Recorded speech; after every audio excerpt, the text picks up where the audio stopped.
Hello once again, this is Dave Portella with the Friendly Federation, and we're taking a look at Obama versus Bush in 2011. Hey, no hating or bashing of anyone here. We're just looking at the straight facts to see how the two compare, and let's go do it. Okay, first issue is the economy. And again, we're only using facts, no arguments based on emotion, race, or bold, unprovable arguments. 2008 campaign, Obama ragged Bush about his high 5.8 unemployment rate and took a series of actions to fix the problem, including the stimulus package, among others. Current unemployment rate, 9.2%.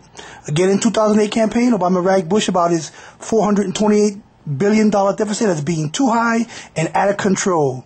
Today's deficit, $1.6 trillion, almost 4 times higher.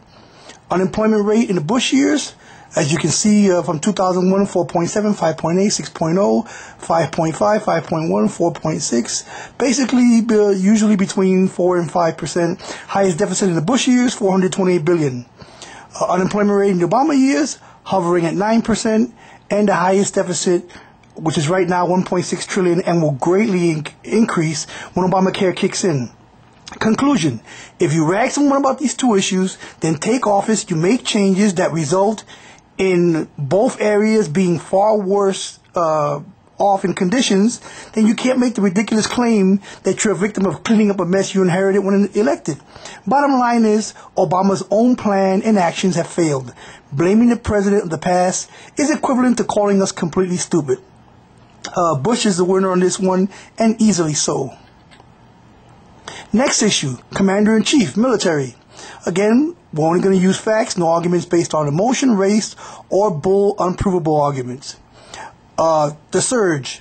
2008 Obama campaign called the Bush Iraqi surge strategy bad, unnecessary, waste of resources, and said it was failing and it will continue to fail.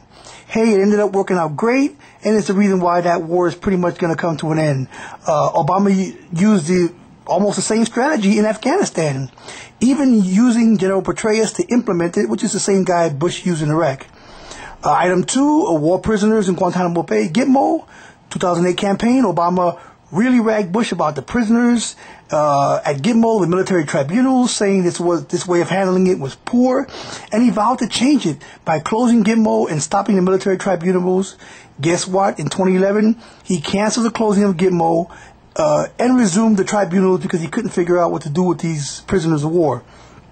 Item 3, while president, Obama continues to give a timetable as to when we should leave Iraq and Afghanistan, but every military expert on record says giving the enemy a departure timetable is a ridiculous tactical blunder no commander-in-chief should ever make. Bush was refused to give one even when the war got unpopular, but he wouldn't do it. And also stopping the most effective interrogation tool for prisoners of war, which is waterboarding, I think is a mistake. Conclusion: if you criticize somebody about military decisions, then you do the same thing yourself, that means you're lacking in leadership, or you're just a rookie. Winner? Sorry, Bush easily on this one as well. Let's look at the healthcare debate. Again, only facts, no arguments based on emotion, race, or bull, unprovable arguments. 2008 campaign, Obama ragged Bush about the senior prescription drug program as being poorly done and way too expensive, adding to the deficit, even though most Democrats in Congress voted for it. But now he implements Obamacare, the most expensive program in the history of this country, and then claims it will actually lower the deficit and will cover 96% of the country. Obama claims the health care reform will lower the deficit, a ridiculous claim. The Bush prescription drug program was put at a cost around $628 billion, but actually costs way more, about $1 trillion. The Obama health care reform bill is put at a cost of $1.7 trillion, and it's going to cost way more as well, well over $2 trillion. He has exempted millions of people from being on this program that's supposed to be so great.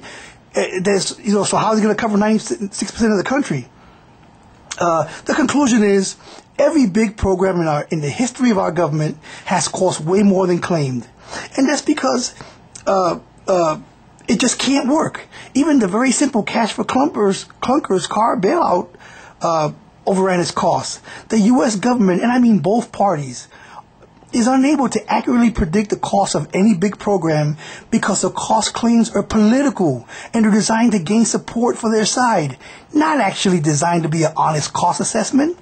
People, there is simply no such thing as a big government program that will decrease the deficit. It's a false claim, and it assumes that the public is dumb for believing it. The winner on this one is Bush, although this one was pretty close. Raising the debt limit issue. In the news today, right now. Again, only facts, no arguments based on emotion, race, or bull, unprovable arguments.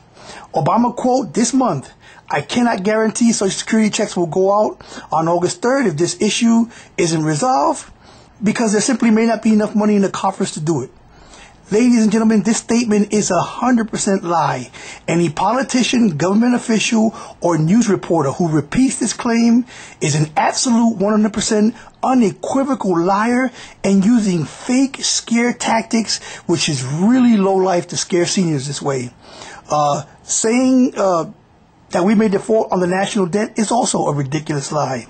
And the polls show that the voters are believing Obama on this untruth. Here's facts. The U.S. government will bring in about $200 billion that will be available on 2 August. So what can we actually pay with $200 billion? First, the Social Security checks due out 2 August, $49.2 billion. Interest payments on the national debt is $29 billion. Medicare, Medicaid funding, $50 billion. Pentagon, $31 billion. Welfare food programs, $9.3 billion. And we got housing assistance, unemployment benefits, military pay, health and human services, and the federal courts and the FBI. The conclusion is the total cost for all these programs is $200 billion.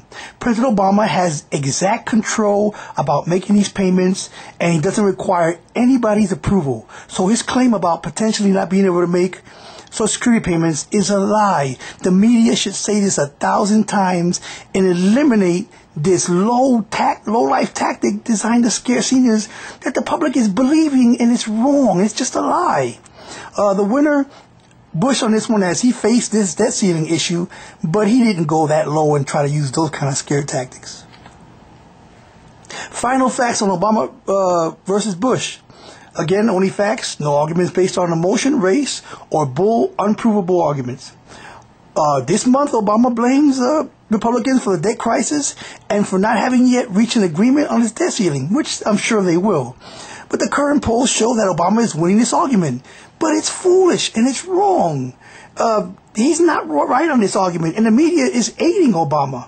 The fact is, Obama controls 2/3 of the government, the presidency and the Senate, while Republicans only control the House. How can you blame someone else when you have most of the power?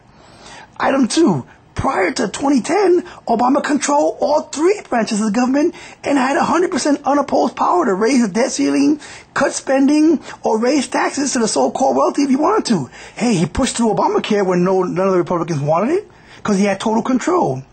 But he could have cut spending or raised taxes on the so-called wealthy if he wanted to, but he didn't. You know why? He couldn't get his own party to do it.